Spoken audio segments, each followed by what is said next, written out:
안녕하세요, 흑마법사입니다. 오늘 강의는 입체를 이루는 최소한의 면 개수에 대해서 알려드릴 겁니다. 엄밀히 말하면 부드러운 입체를 이루는 최소한의 면 개수라고 생각하시면 될 것 같습니다. 일단 헤라를 깨끗하게 쓰셔야 되겠죠. 제가 가르치고 있는 고등학교 2학년 학생의 자리인데 관리 상태가 영 좋지 않네요. 다른 얘기지만 이 흙을 밑에서부터 꾹꾹 눌러서 붙이지 않으면 이런 식으로 무너집니다. 맞습니다. 한번 무너진 거는 다시 살리기가 어려워요. 제가 가슴판에다가 양을 한번 붙여볼 건데요. 눌렀을 때 들어가면 이 속이 다 비었다는 거거든요. 이러면 또 물을 뿌렸을 때 무너질 수가 있겠죠. 그리고 뒤편에 강목이 보이지 않게 해주셔야 됩니다. 강목을 감싸줘야지 얘네들이 더 서로 붙잡고 있어서 힘을 받는 것도 있고, 예전에는 이 강목이 노출되거나 강목에 묶여있는 노끈이 노출되었을 때 채점자와의 무언의 사인으로 판단하고 부정 실격 처리하는 경우도 있었다고 합니다. 가슴판에다가 한번 양을 붙여볼 건데 이렇게 붙여볼게요. 이 도형과 같은 경우에는 면 개수가 몇 개인가요? 윗면과 밑에 면 두 개죠. 그 입체긴 하지만 굉장히 각져 있습니다. 조금 더 부드럽게 만들려면 면을 하나 추가를 해주는 거예요. 그럼 윗면과 정면 하나, 밑면 하나가 됩니다. 여기서 더 부드럽게 해주려면 면을 하나를 더 추가해 준 거예요. 윗면 하나, 윗면을 바라보는 정면 하나, 밑면을 바라보는 정면 하나, 밑면 하나 해서 총 4개의 면이 나옵니다. 제가 생각하는 부드러운 입체를 이루는 최소한의 면 개수가 이 4개라는 거예요.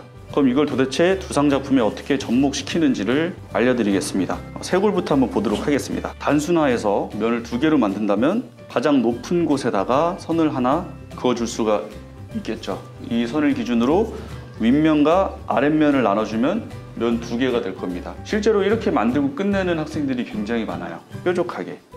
근데 여기서 면 2개를 더 추가하는 거죠.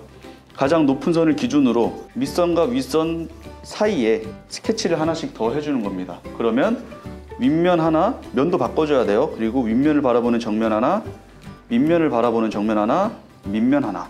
여기서부터 여기까지의 구간에서 4개의 면이 꺾인 겁니다. 면의 변화가 4번이나 있었던 거예요. 쇄골을 정리할 때 이 손가락의 각도가 면의 방향대로 꺾여야 돼요. 그래서 우리 선생님들이 시범 보일 때 보면 다이나믹하게 꺾이는 분들이 있어요. 그런 분들은 이 면의 각도를 다 찾아 들어가기 때문에 굉장히 손가락이 유연하게 움직이는 겁니다.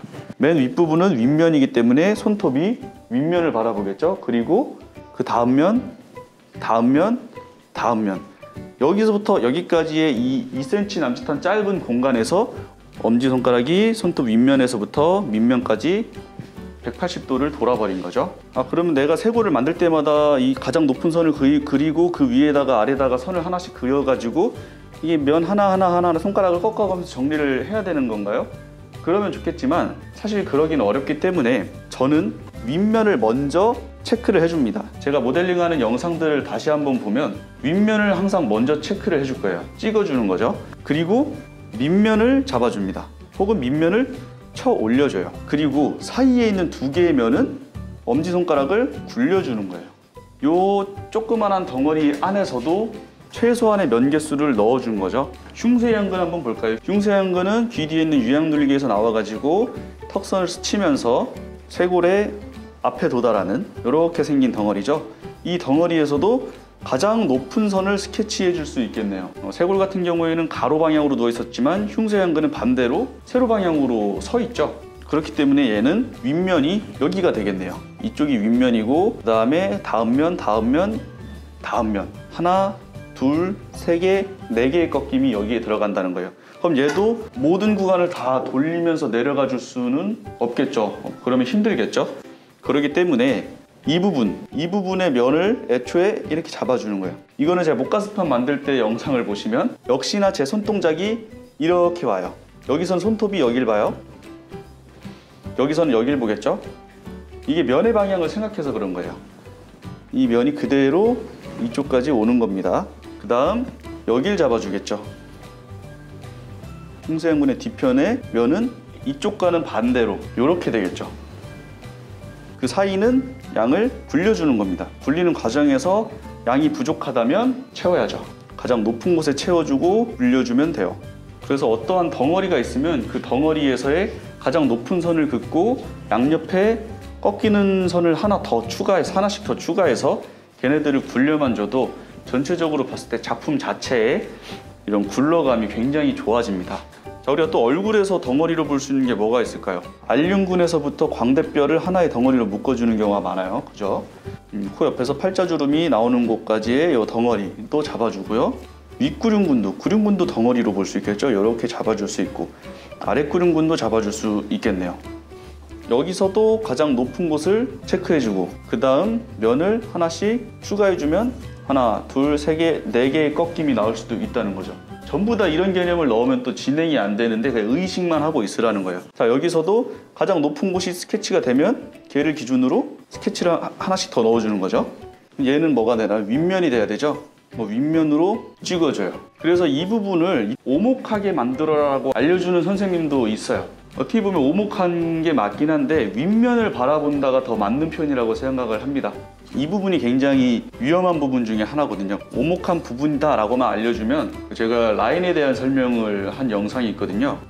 거기서 봤을 때 2번 라인과 3번 라인, 얼굴 센터에서부터 뒤로 다 넘어가야 되는 요 구조가 깨질 수가 있어요. 얘를 너무 오목하게 넣어버리면. 그렇기 때문에 윗면을 바라보는 오목한 성향이 맞지만 어쨌든 간에 얼굴에서의 가장 빠른 꺾임인 3번 라인보다는 측면에서 앞에 있어야 된다라고 생각을 하셔야 됩니다. 말이 굉장히 어려웠는데 천천히 다시 돌려가면서 이해를 해보세요. 궁금한 게 있으시면 댓글로 남겨주세요. 그럼 제가 다 답변을 해드리도록 하겠습니다. 어쨌든 이 덩어리 안에서의 윗면을 찾아준 거고요. 그리고 윗면을 바라보는 정면, 밑면을 바라보는 정면, 그리고 밑면이 나오면서 팔자주름이 형성됩니다. 아주 미세한 꺾임이에요. 사실 이 부분에 있어서는 면 4개를 억지로 넣으려고 하면 오히려 좀 어색해질 수도 있기는 해요. 그리고 여기에서도 덩어리를 하나 잡아줄 수가 있겠죠. 반골의 덩어리와 교근의 덩어리, 이 부분에서 가장 높은 곳을 스케치합니다. 얘도 마찬가지고요. 하나씩 더 스케치를 해주는 거예요. 그럼 얘는 이제 윗면이 되겠고, 그 다음에 윗면을 바라보는 정면, 아랫면을 바라보는 정면, 아랫면, 단순화했을 때 이렇게 잡아줄 수가 있습니다. 그러면서도 얼굴에 외곽선이 존재하고 외곽선보다 또 안으로 들어가고 굉장히 복잡하죠. 여기도 가장 높은 선을 그어놨으면 거기서부터 윗면을 잡아주고, 윗면 잡고 다음 면, 밑면까지 이 구간을 굉장히 편편하게 바라보고 아무런 설명도 없이 잡아주는 분들이 많이 있어요. 그러지 말고 뭐 볼 게 없는 것 같은 구간에서 이런 면의 변화를 넣어주라는 거죠. 안화에서도 윗면이 존재하고 그 다음 면, 그 다음 아랫면, 이렇게 4개의 덩어리를 넣어줄 수가 있겠죠. 중요하게 생각해야 될 건 굴러가야 된다. 그리고 윗면을 확실히 잡아줘라, 아랫면도 확실히 잡아줘라, 이거예요. 눈도 그렇고 눈알도 그렇고 얘네들도 면 개수를 넣어줄 수가 있어요. 윗눈꺼풀을 먼저 볼게요.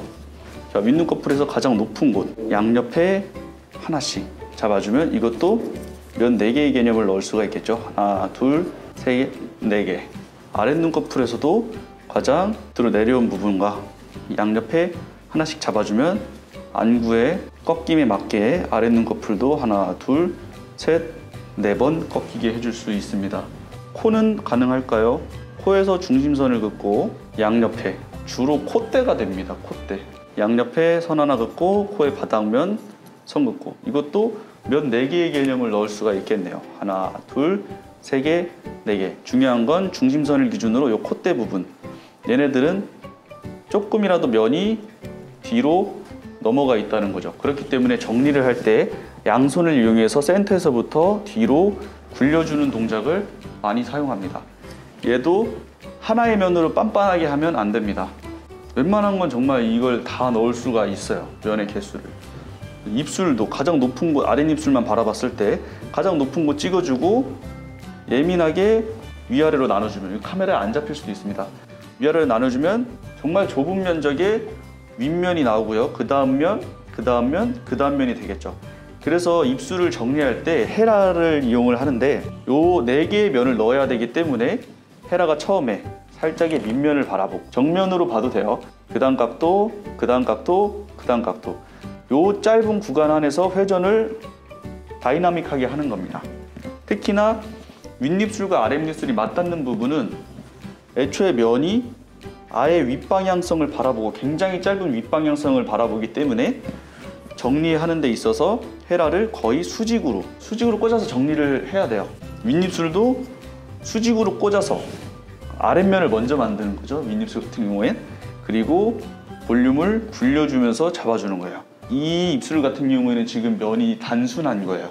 제가 볼륨을 굴려가지고 면을 굴려보려고 했는데 굴러가질 않습니다. 양이 부족하고 여기서부터 여기까지가 다 하나의 면이 됐어요. 이랬을 때 인형 같아지고 캐릭터 같아진다는 겁니다.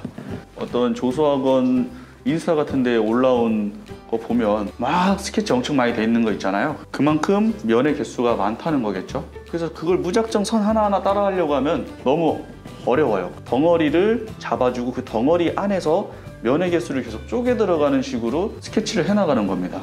그 선생님들도 다 그렇게 하는 거예요. 안구도 가장 높은 곳에서부터 이렇게 꺾일 수가 있고요. 요렇게 꺾이는 거죠. 요렇게. 반대로 세로면으로도 요렇게 꺾어줄 수가 있겠네요. 이 면 4개의 원리를 어거지로 넣으라는 게 아니에요. 뭔가 왜 이렇게 단조로워 보이지 했을 때 내가 만들고 있는 요게 면 개수가 부족하지 않을까, 혹은 윗면을 제대로 표현하지 않지 않았나, 뭐 이런 것들을 생각을 하라는 겁니다. 하나의 개념만 더 알려드릴게요. 선의 방향과 양의 방향이라는 게 있습니다. 선의 방향은 어떠한 개체나 대상을 보았을 때 단순하게 보이는 그 형태의 흐름, 그 형태의 흐름이라고 보면 될 것 같아요. 그럼 쇄골이 가지고 있는 선의 방향은 이렇게 되겠죠? 그러면 양의 방향은 뭐냐? 이거의 반대 방향이라고 보시면 돼요. 지금 제가 말하는 이런 단어들은 어디 사전에 있거나 또 학원가에서 주로 쓰이는 그런 말은 아닙니다. 제 은사님으로부터 제가 그렇게 배워왔기 때문에 그걸 그냥 그대로 말씀드리는 거예요. 혹시라도 제 강의를 듣고서 학원에 가가지고 선생님 양의 방향이 선의 방향이 아무도 못 알아들어요. 그냥 머릿속에 그냥 넣고만 있으세요. 아무튼 이 얘기를 왜 했냐면 정리를 할 때는 양의 방향으로 해야 된다라는 얘기가 있어요. 선의 반대 방향으로 해야 된다. 면개수의 개념이랑 같이 겹쳐서 생각을 해야 되는 거예요. 자, 선의 방향이 이렇게 간다는 건 우리가 알게 모르게 고점을 이어서 선을 긋게 돼요. 그리고 얘를 정리하기 위해서는 면의 개수를 살려야 됩니다. 하나, 둘, 세 개, 네 개. 요 4개의 개수를 살리기 위해서 정리를 이렇게 하게 된다는 거예요. 이게 지금 양의 방향으로 하는 정리예요. 그럼 흉쇄양근은 선의 방향이 이렇게 돼 있죠? 덩어리가 이렇게 있으니까 얘를 정리할 땐 이거의 반대 방향. 양의 방향은 선의 방향의 반대 방향이다. 이렇게 쓰다듬어 주면 되고, 정말 크게 봤을 때 목은 선의 방향이 세로겠죠. 그러면 전체적으로 목을 정리할 때는 가로로 정리하는 게 맞습니다.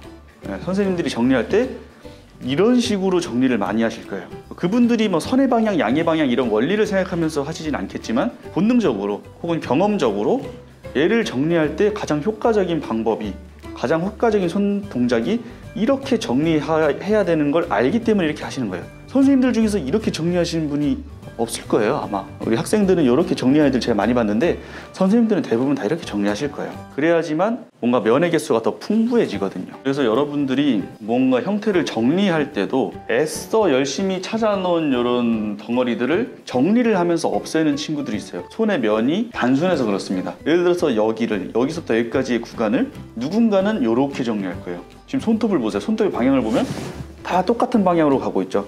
근데 누군가는 손톱의 방향이 이렇게 갔다가 밑으로 틀어졌다가 윗면을 봤다가 굴러서 아랫면을 봤다가 또 윗면을 봤다가 아랫면을 볼 거예요. 정말 아예 다른 작품이 나와요. 와, 저 사람은 왜 이렇게 잘하지? 내가 한 건 이렇게 단순한데 저 사람은 왜 이렇게 잘할까? 면의 개수, 면의 방향성의 차이입니다. 이 실기 구력이 좀 오래되고 대상을 바라보는 눈이 정확한 사람들은 사진을 보고 그 사진 속에서 내가 저 사람을, 저 부분을 만졌을 때의 손가락 각도가 어떻게 들어갈지를 자연스럽게 대상에 옮깁니다. 아랫눈꺼풀 바로 밑에 관골의 윗면이 이런 각도로 들어가는구나.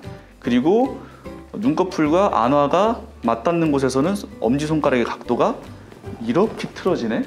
이렇게 이런 방향으로 틀어지고, 안화의 끝부분에서 윗부분은 윗면을 바라보네. 여기도 윗면 바라보고 여기서는 밑면을 바라보고, 얘는 윗면 돌아가면서 밑면, 여기서 윗면 이런 것들 다 정확하게 찍어내는 겁니다. 물론 큰 형태가 맞고 비례 싸움이 끝난 이후의 얘기겠죠. 오늘 강의는 면 4개에 대한 개념에 대해서 굉장히 말을 많이 해놓고 알려준 적이 없어서 강의를 찍게 되었습니다. 두서없이 설명드린 것 같아 어려울 수도 있겠지만 모르는 게 있으면 댓글로 남겨주시면 제가 답변을 해드리도록 하겠습니다. 네, 오늘 영상은 여기서 마치도록 하겠습니다. 수고하셨습니다.